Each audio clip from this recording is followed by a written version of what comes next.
In 1943, Swiss chemist Albert Hofmann engineered and accidentally ingested LSD and cycled into history's first acid trip. It was a whirlwind of kaleidoscope visions, fractured time, and a bicycle ride.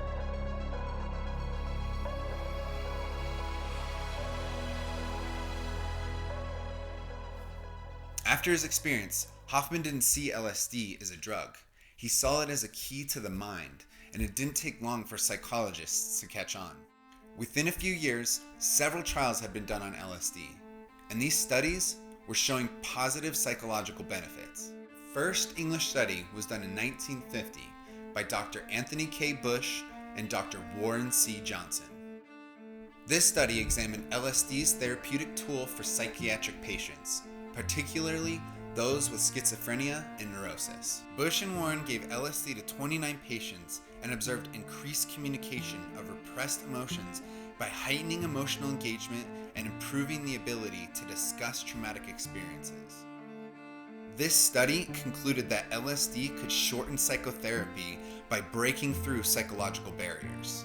By 1957, psychiatrist Humphrey Osmond coined the term psychedelics and declared that these compounds could open the doors to healing trauma, addiction, and despair. We've conducted hundreds of experiments using different substances to produce schizophrenic-like symptoms in ourselves. He states in his book, Psychedelics, that LSD appears to increase the patient's ability to evaluate their problems clearly and to communicate their insights to psychotherapists with facility. As we can see, before 1960s counterculture had even arrived, psychedelics were already showing promising results, but politics had other plans. By the 1960s, psychedelics were revolutionizing psychiatry and multiple studies were being done. Even the CIA had their own interest in the psychological effects of LSD. However, these were a little more deviant and unethical. The ethical studies, however, were showing that LSD and other psychedelics like psilocybin mushrooms could treat alcoholism, end-of-life anxiety with cancer patients, and PTSD. LSD had gained popularity in pop culture. Musicians, artists, and celebrities alike began to take and promote the substance to everyone. More and power. Drop out. Tune in with natural things. Take off your shoes. Get back in tune with God's harmony. LSD's rise coincided with the counterculture movement, and it was front-running it. But as headlines shifted from labs to Woodstock, cultural panic turned these tools into taboos. Young people will be aware that there is nothing smart, there's nothing grown up or sophisticated in taking an LSD trip at all. They're just being complete fools. Anyone that would engage in this or indulge in this is just a plain fool. Despite scientific backing and cultural adoption, in 1970, Nixon classified LSD, psilocybin mushrooms, and other hallucinogenic compounds as Schedule I narcotics and declared the war on drugs, labeling psychedelics as dangerous as heroin. America's public enemy number one in the United States is drug abuse. In order to fight and defeat this enemy, it is necessary to wage a new, all-out offensive. Research froze and promising treatments became relics, but underground pioneers kept the flame alive in the background. In the 1990s, Dr. Rick Strassman did the unthinkable and was granted use of DMT to conduct research on its psychological effects at the University of New Mexico.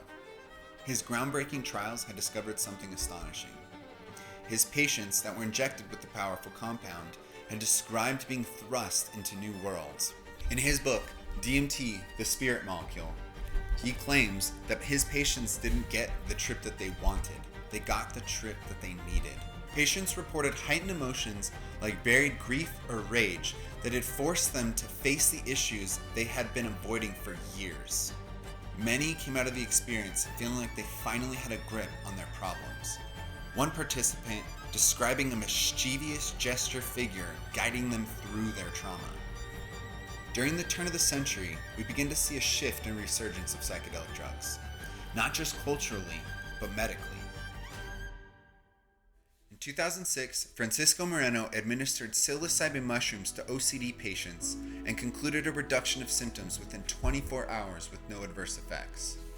In 2011, Dr. Charles Grob concluded that psilocybin induced both physiological changes and psychological effects that reduced trait anxiety and depression over 6 months of studies. In 2015, Dr. Peter Gazer studied LSD for its benefits in treating life-threatening anxiety and found that LSD-assisted psychotherapy significantly reduced anxiety, showing sustained benefits during a 12-month follow-up, again, without any adverse side effects.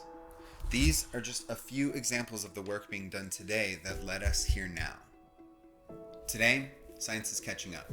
In 2012, Dr. Robin Carhart Harris, one of today's leading psychedelic therapists, explored the effects of psychedelics through brain scans, a new way of studying that shows a measurable account of the effects on the brain from these experiences. One study from 2023 showed an 88% remission rate of PTSD symptoms. Combining ibogaine and 5-MeO-DMT/PTSD symptoms by half in days. Remember the Bush and Warren trials from 1950 that suggested that LSD sped up psychotherapy? This isn't just hype.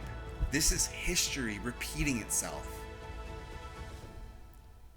While there's so much evidence, old and new, LSD, psilocybin, DMT, and all other psychedelics remain a Schedule I drug, meaning they have no medicinal effect. But the opposite couldn't be more true. Psychedelics aren't a cure, but they're a lifeline that we've ignored for far too long. The question isn't, are they safe, but rather, how many lives can we save if we stop fearing the past?